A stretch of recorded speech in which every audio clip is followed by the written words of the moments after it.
Bismillahirrahmanirrahim. Assalamu alaikum students. Today the topic of our discussion is auxins transport and receptor, and the outline is plant growth regulators. So let's move to our first topic. It is auxin transport. The influences of auxin on plant growth and development are correlated with polar movement of endogenous auxin. Plant की growth और development पे जो auxin के effects हैं उसकी study के बाद हमें उसकी पोलर मूवमेंट का पता चलता है। मींस ऑक्सिन का इफ़ेक्ट ये है कि प्लांट की ग्रोथ को वो स्टिमुलेट करता है, एनहांस करता है, सेल्स को इलोंगेट करता है। तो इसी तरह से वो जब सेल इलोंगेशन काज कर रहा होता है या उसकी ग्रोथ को वो स्टिमुलेट कर रहा होता है, तो ऑक्सिन की ट्रांसपोर्ट या मूवमेंट किस तरह से होती है ये इसके इफ़ेक्ट के साथ कोरिलेटेड है। और ऑक्सिन जो है, जैसे हमने पहले बात की थी कि ये प्लांट के अंदर इसकी सिंथेसिस होती है और वहीं पे ये ट्रांसपोर्ट होता है from the apex to the basal parts. तो ये एंडोजीनस ऑक्सिन कहलाता है कि इसकी जो सिंथेसिस है वो इसके बॉडी के, प्लांट की बॉडी के अंदर ही होती है और वहीं से ये ट्रांसपोर्ट करके उन ऑर्गन्स तक जाता है जहाँ इसकी ज़रूरत है, जहाँ इसने अपने इफ़ेक्ट्स शो करने हैं। In shoot tissues the polarity of auxin transport is basipetal. अब जब हम इसके ट्रांसपोर्ट या मूवमेंट की बात करते हैं तो शूट टिश्यूज़ में जो इसकी ट्रांसपोर्ट है वो है basipetal. Basipetal means towards the base, कि ऑक्सिन मूव करता है from apical parts to the basal parts. क्योंकि एपिक्स में इसकी कंसंट्रेशन ज़्यादा होती है तो शूट एपिक्स से ये अपने बेसल पार्ट्स की तरफ मूव करता है, regardless of whether the base is normally down और turned with the apex down. अब ये इस चीज़ पर डिपेंड नहीं करता कि बेस जो है उसकी, जहाँ ये ट्रांसपोर्ट होके जा रहा है, वो नॉर्मली डाउन पोजीशन पे ही है या वो अपवर्ड पोजीशन पे भी है। अपवर्ड पोजीशन इस तरह से हो सकती है कि अगर इसकी जो टिप है शूट की वो कर्व्ड हो और कर्व हो के वो इस तरह से यू शेप ऊपर से बना रही हो कि उसकी जो टिप है वो डाउनवर्ड हो, तब उस सूरत में भी ये एपिकल पार्ट से अपने बेसल पार्ट की तरफ मूव करके जाएगा, इसलिए इसको बेसिपिटल मूवमेंट कहते हैं। In root also the transport is polar. Roots में भी इसकी ट्रांसपोर्ट पोलर है, पोलर मूवमेंट है, लेकिन उसमें जो डायरेक्शन है वो किस तरह से है, it is acropetal. Acropetal means from the base of the stem to the root tip. अब इसमें जो मूवमेंट रूट्स में है वो means from upward to the root tips है। जैसे हम इसमें डायग्राम में देखें तो यहाँ दिखाया गया है कि शूट में जो ऑक्सिन की ट्रांसपोर्ट है वो बेसिपिटल लिखा हुआ है, means from upward, from apex towards the base. और रूट में एक्रोपिटल है कि it from the base of the stem, stem की बेस से रूट की टिप तक। Polar transport is an energy requiring process. अब ये जो ट्रांसपोर्ट है कि एक पार्ट से या एक एंड से दूसरे एंड की तरफ इसकी जो मूवमेंट है, it is energy requiring process. इसके अलावा anaerobic condition and metabolic poisons such as cyanide and dinitrophenol inhibit polar transport। जो फैक्टर्स इसकी ट्रांसपोर्ट को इनहिबिट करते हैं उसमें एक तो है एनएरोबिक कंडीशन, कि अगर प्लांट को ऑक्सीजन अवेलेबल नहीं है, वो एनएरोबिक कंडीशंस में रह रहा है, तो वो उसकी जो ऑक्सीजन की ट्रांसपोर्ट है उसको इन्फ्लुएंस करेगा। उसके अलावा मेटाबॉलिक पॉइजन्स जो हैं, जिसमें साइनाइड है एग्जांपल, डाइनाइट्रोफिनोल है, ये पॉइजन्स भी पोलर ट्रांसपोर्ट ऑफ ऑक्सिन को इनहिबिट करेंगे। तो ऑक्सिन इनकी मौजूदगी में ट्रांसपोर्ट नहीं करेगा, मूवमेंट नहीं करेगा। Polar transport occurs through parenchymatous cells associated with or differentiating into vascular tissue but not through the phloem and xylem। अब हम बात कर रहे हैं कि ऑक्सिन की जो ट्रांसपोर्ट है इट इज़ पोलर। तो ये जो पोलर ट्रांसपोर्ट है from one pole towards other, तो वो होती है थ्रू द पेरेंकाइमेटस सेल्स। और ये जो पेरेंकाइमेटस सेल्स हैं, ये वो पेरेंकाइमेटस सेल्स हो सकते हैं जो कि डिफ्रेंशिएट हो रही हैं, वेस्कुलर टिश्यूज़ का हिस्सा बन रही हैं। जैसे हम बात करते हैं कि जाइलम और फ्लोएम में भी पेरेंकाइमेटस सेल्स होते हैं जो कि रे पेरेंकाइमा वगैरह बनाते हैं। तो ये पेरेंकाइमेटस सेल्स जो हैं ये ट्रांसपोर्ट करते हैं ऑक्सिन को। Next is mechanism of polar transport of auxin. इसके लिए जो मैकेनिज़्म दिया गया है ट्रांसपोर्ट ऑफ ऑक्सिन के लिए, उसमें साइंटिस्ट का नाम है स्क्रैंक। In 1951 showed differences in electric potential from apex to base of coleoptiles। जैसे हमने बात की कि ये पोलर ट्रांसपोर्ट शूट में होती कैसे है कि ये एपिक्स से बेस की तरफ होती है। अब इसमें जो मैकेनिज़्म है वो इस साइंटिस्ट ने बताया है कि एपिक्स से बेस की तरफ अगर हम इसको डिटरमिन करें तो इसमें इलेक्ट्रिक पोटेंशियल का डिफरेंस है, मींस एपिक्स पे इलेक्ट्रिक पोटेंशियल कुछ और है और कोलियोप्टाइल की बेस पे इलेक्ट्रिक पोटेंशियल कुछ और है. Again the shaded side became electropositive under unilateral illumination as oppose to the lighted side. दूसरी बात उसने ये बताई कि जब प्लांट को यूनिडायरेक्शनल लाइट दी जाती है, इसमें बात हुई है कि unilateral illumination, illumination means light और uni means one, lateral means side. तो वन साइडेड इल्यूमिनेशन जब एक साइड से एक डायरेक्शन से उसको लाइट दी जाए तो क्या होगा कि हम उसमें बात करते हैं कि जब एक साइड से उसको लाइट दी जाती है तो ऑक्सीजन की कंसंट्रेशन हम कहते हैं कि शेडेड साइड पे ज़्यादा हो जाती है. होता ये है कि जहाँ से उसको लाइट ज़्यादा मिल रही है वहाँ पर उस साइड पे या तो ऑक्सीजन की डिस्ट्रक्शन स्टार्ट हो जाती है या फिर ऑक्सीजन वहाँ से मूव करके शेडेड साइड पे चले जाते हैं. तो शेडेड साइड जो है या नॉन इल्यूमिनेटेड जो साइड है वहाँ पर ऑक्सीजन की कंसंट्रेशन बढ़ जाती है और ऑक्सीजन वहाँ पर अपना इफ़ेक्ट शो करता है कि वो ग्रोथ को एनहांस करता है. इस शेडेड साइड के जो सेल्स हैं ये इलोंगेट होना शुरू कर देते हैं. जब ये इलोंगेट हो जाते हैं ज़्यादा तो फिर इस तरह से ये कर्व हो जाती है इसकी कोलियोप्टाइल टिप या जो उसकी स्टेम है. When geotropically stimulated, the lower side of horizontally laid coleoptile became electropositive. It was shown that oxygen which exists as an anion would move along the electric gradient towards the positive side. अब इसमें जैसे कि हमने पीछे भी बात की है कि शेडेड साइड कहते हैं कि इलेक्ट्रोपॉजिटिव होता है. अब एक बात मैं आपको और बता दूं कि जो ऑक्सीजन है ये एनाइनिक प्रॉपर्टीज़ रखता है, मींस इस पर नेगेटिव चार्ज होता है और ये मूव करेगा किस तरफ, इलेक्ट्रोपॉजिटिव चार्ज की साइड पे जहाँ पोटेंशियल इलेक्ट्रोपॉजिटिव होगा. तो यहाँ पर कहते हैं कि ये जो शेडेड साइड होती है इसका जो पोटेंशियल है ये इलेक्ट्रोपॉजिटिव है. इस वजह से जो ऑक्सीजन है वो एनाइनिक होने की वजह से, नेगेटिवली चार्ज होने की वजह से ये इलेक्ट्रोपॉजिटिव साइड पे ज़्यादा मूव करता है. तो यहाँ पर भी यही बताया गया है कि जियोट्रॉपिकली स्टिमुलेटेड प्लांट्स में देखा गया है कि अगर एक प्लांट है उसकी कोलियोप्टाइल को इस तरह से हॉरिजॉन्टली रख दिया जाए, ठीक है, और इस पे जियोट्रॉपिकली तो ऐसा होगा कि रूट्स ने तो डाउनवर्ड मूव करना है और शूट ने अपवर्ड मूव करना है.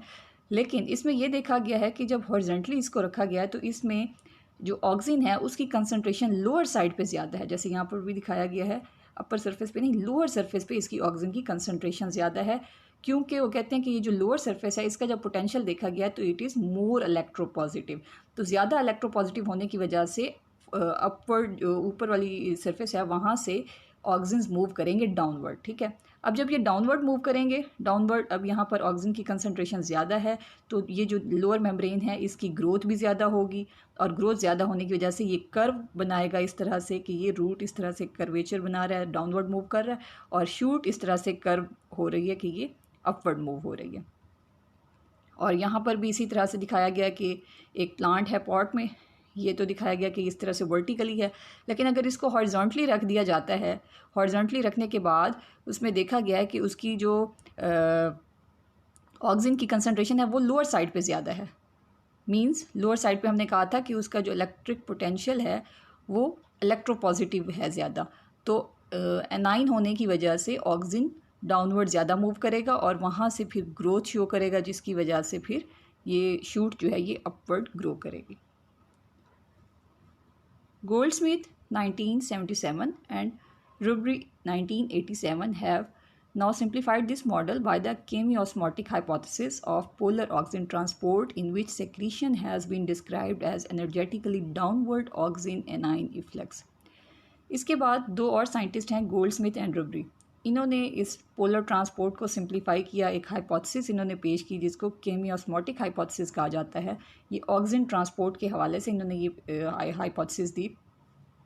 इसमें इन्होंने कहा कि जो भी सेक्रीशंस हैं, मींस जो ऑक्सीजन की मूवमेंट होती है, क्योंकि ये हार्मोन है, सेक्रीशंस की फॉर्म में जब ये मूव करता है तो ये एक तो एनर्जेटिकली डाउनवर्ड मूव करता है, जैसे हमने पहले भी बात की कि ये एनर्जी रिक्वायरिंग प्रोसेस है. जब ये एपिक्स से बेस की तरफ मूव करता है तो इसमें एनर्जी इसको ज़रूरत होती है. और उसके अलावा ऑक्सीजन एनाइन इफ्लक्स, यहाँ पे बात हुई है कि ये डाउनवर्ड मूव करता है as an oxygen anion efflux, क्योंकि ऑक्सीजन यहाँ पर अगर डायग्राम में देखें तो यहाँ पे दिखाया गया है IAA, ऊपर नेगेटिव लिखा हुआ है, ये इंडोल एसिटिक एसिड और नेगेटिव साइन उसका शो कर रहा है कि ये एनाइन है. ठीक है, अब ये जब ये डाउनवर्ड मूव करता है तो ये इसके लिए टर्म यूज़ हुई है इफ्लक्स, कि ये सेल से बाहर इसकी मूवमेंट हो रही है। जब ये सेल के अंदर एंटर होगा तब हम टर्म यूज़ करेंगे इनफ्लक्स। तो इसमें this model assumes that a carrier protein which is responsible for the efflux of auxin anions is located preferentially at the basal ends of cells in the transport pathway.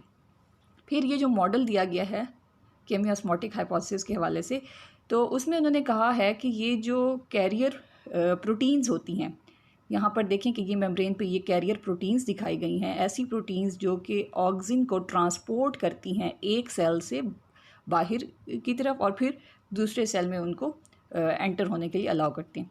तो एक cell से जब ये बाहर की तरफ मूव करते हैं ऑक्सिन्स, जब इनका इफ्लक्स होता है तो इन कैरियर प्रोटीन्स की मदद से होता है, जैसे आप लोग यहाँ पर देख रहे हैं कि एरोज़ भी दिखाए गए हैं। तो ये जो कैरियर प्रोटीन्स हैं ये बेसल एंड्स पे होती हैं सेल्स के। अगर आप इस सेल को देखें तो ये सेल का कि ऊपर वाला ये पार्ट है, एंड है, और ये इसका लोअर एंड है। तो लोअर एंड पे कैरियर प्रोटीन्स मौजूद हैं, अपर एंड पे नहीं हैं। इसी तरह इस सेल में भी ये लोअर एंड पे कैरियर प्रोटीन्स जो हैं ये मौजूद हैं। फिर इसमें डायग्राम में आपको दिखाया गया है कि ऑक्सिन का जो इफ्लक्स है वो किस तरह से होता है। अगर तो सेंटर में देखें कि ऑक्सिन की डिस्ट्रीब्यूशन इक्वल हो, स्टेम में इक्वली जो है ये डिस्ट्रीब्यूटेड हो, मीन्स इसको लाइट जो है हर तरफ से एक जितनी मिल रही हो, तब उसमें इक्वल डिस्ट्रीब्यूशन होगी ऑक्सिन की, और उसकी जो स्टेम है वो इक्वली जो है वो इलोंगेट होंगे उनके सेल्स, और वो अपवर्ड इस तरह से स्ट्रेट मूव करेगी। अगर ऐसा हो कि ऑक्सिन की कंसंट्रेशन राइट साइड पे ज़्यादा हो, means auxin efflux from left side से ऑक्सिन मूव कर रहा है टुवर्ड्स द राइट। जैसे आप देखें यहाँ पर लेफ़्ट जो सेल दिखाए गए, यहाँ से इसकी मूवमेंट शो हो रही है राइट साइड पे, और ये किस वजह से होगी, हमने कहा था कि यूनिलेटरल इल्यूमिनेशन की वजह से, कि अगर इसको लाइट सिर्फ एक साइड से मिल रही है, मींस अगर इसको लाइट मिल रही है यहाँ लेफ़्ट साइड से, तो लेफ़्ट साइड से सारे ऑक्सिन्स जो हैं ये चले जाएंगे राइट साइड पे, और राइट साइड पे जब ऑक्सिन्स की कंसंट्रेशन बढ़ जाएगी तो इनके जो सेल्स हैं ये इलोंगेट होना शुरू हो जाएंगे। अगर आप कंपेयर करें इन दो सेल्स को, तो ये जो लेफ़्ट साइड वाला ये सेल है इसकी लेंथ को देखें, और ये जो राइट साइड पे सेल है इसकी लेंथ को देखें, तो आप देख सकते हैं कि राइट साइड पे जो सेल है ये ज़्यादा इलोंगेटेड है। किस वजह से, कि ऑक्सिन यहाँ से चले गए राइट साइड पे, अनइक्वल डिस्ट्रीब्यूशन हो गई, तो यहाँ पर वो अपना ज़्यादा इफेक्ट शो करेंगे, सेल्स इलोंगेट होंगे। यहाँ जो सेल्स हैं वो इलोंगेट नहीं हो पाएंगे क्योंकि यहाँ पर अब ऑक्सिन मौजूद नहीं है, तो ये सेल्स ज़्यादा इलोंगेट हो रहे हैं जिसकी वजह से ये इसमें कर्व बन रहा है। इसी तरह से auxin efflux from right side दिखाया गया है। Next is auxin receptor. Auxin receptor क्या है, जैसे हमने पहले बात की कि जब ये एंटर होते हैं किसी भी सेल में, तो सेल की मेम्ब्रेन के ऊपर कुछ प्रोटीन्स होती हैं जो कि इनको रिसीव करती हैं और इनको ट्रांसपोर्ट करती हैं। According to the acid growth hypothesis proposed to explain the mechanism of auxin action, the role of protein extrusion caused by plasma lemma bound ATPase proton pump was emphasized. This suggests that the auxin receptor is located on the plasma membrane. तो auxin action के हवाले से एक hypothesis जो है वो आप आगे पढ़ेंगे नेक्स्ट टॉपिक में, एसिड ग्रोथ हाइपोथेसिस। इस हाइपोथेसिस के अकॉर्डिंग जो एटीपेज प्रोटॉन पंप हैं ये प्लाज्मा लीमा पे मौजूद होते हैं, और ये जो है अपना रोल प्ले करते हैं इन ट्रांसपोर्ट ऑफ ऑक्सिन। और उसके अलावा ये देखा गया है कि ये जो एटीपेज प्रोटॉन पंप हैं, क्योंकि ये प्लाज्मा मेम्ब्रेन के ऊपर मौजूद होते हैं, तो ये सजेस्ट किया गया है कि ऑक्सिन के जो रिसेप्टर्स हैं उनकी लोकेशन भी प्लाज्मा मेम्ब्रेन के ऊपर हो सकती है। फिर जो अगली एजम्पशन दी गई उसमें यह कहा गया कि contrary to this original assumption, auxin binding sites were subsequently identified in the endoplasmic reticulum site 1, the plasma membrane site 2 and the tonoplast site 3। फिर ये देखा गया कि ये जो हम बात कर रहे हैं ऑक्सिन रिसेप्टर्स की, ये सिर्फ प्लाज्मा मेम्ब्रेन पे नहीं है बल्कि ये एंडोप्लाज्मिक रेटिकुलम की मेम्ब्रेन पे भी पाए जाते हैं, और ये टोनोप्लास्ट मींस वैक्यूल की जो आउटर मेम्ब्रेन होती है उस पर भी पाए जाते हैं। तो इसमें एंडोप्लाज्मिक रेटिकुलम पे जो रिसेप्टर्स होते हैं ये उनकी साइट 1 कहलाती है, और प्लाज्मा मेम्ब्रेन पे जो इनकी लोकेशन है ऑक्सिन के रिसेप्टर्स की वो इनकी साइट 2 कहलाती है, और टोनोप्लास्ट पे ऑक्सिन रिसेप्टर्स की जो साइट है वो साइट 3 कहलाती है.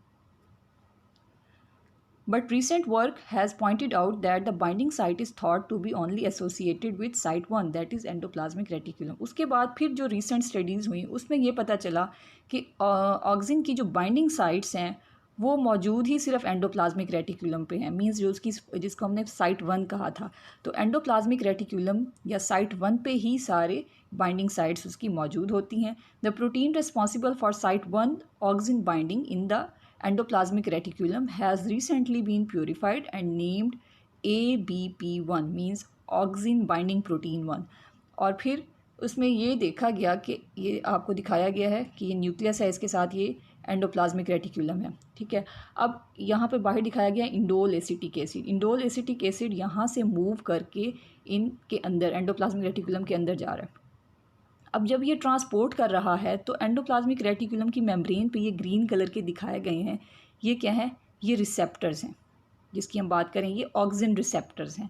अब ये जो ऑक्सिन रिसेप्टर्स हैं एंडोप्लाज्मिक रेटिकुलम की मेम्ब्रेन पे, जो कि ये इसकी साइट 1 कहलाती है, इनको क्या कहा जाता है? इनको कहा जाता है ABP1, means auxin binding protein 1. क्योंकि साइट 1 पे हैं तो इसलिए इसके साथ 1 लिखा हुआ है. तो ये ऑक्सिन बाइंडिंग प्रोटीन्स हैं जो कि ऑक्सिन को अपने साथ बाइंड करती हैं और उसको ट्रांसपोर्ट करती हैं inside the endoplasmic reticulum. This protein consists of a 22 kilodalton polypeptide that forms a dimer in its native state. A single ABP1 gene is present in Arabidopsis, whereas maize has 5 genes. अब जिस protein की हम बात कर रहे हैं auxin binding protein 1, native state में जो इसका स्ट्रक्चर है वो इस तरह का डाइमर बनता है. ये मैंने आपको इसका स्ट्रक्चर दिखाया है कि ये पॉलीपेप्टाइड जो फॉर्म में पाया जाता है, तो ये इसका डाइमर है. और ये देखा गया है कि अरेबिडोप्सिस प्लांट में ABP1 का एक ही जीन मौजूद है, जबकि मेज़ प्लांट में इसके 5 जीन्स हैं. ये आज का हमारा टॉपिक था. इससे रिलेटेड कोई भी क्वेश्चन हो तो आप कमेंट्स में मेरे से पूछ सकते हैं. Thank you. अल्लाह हाफिज़.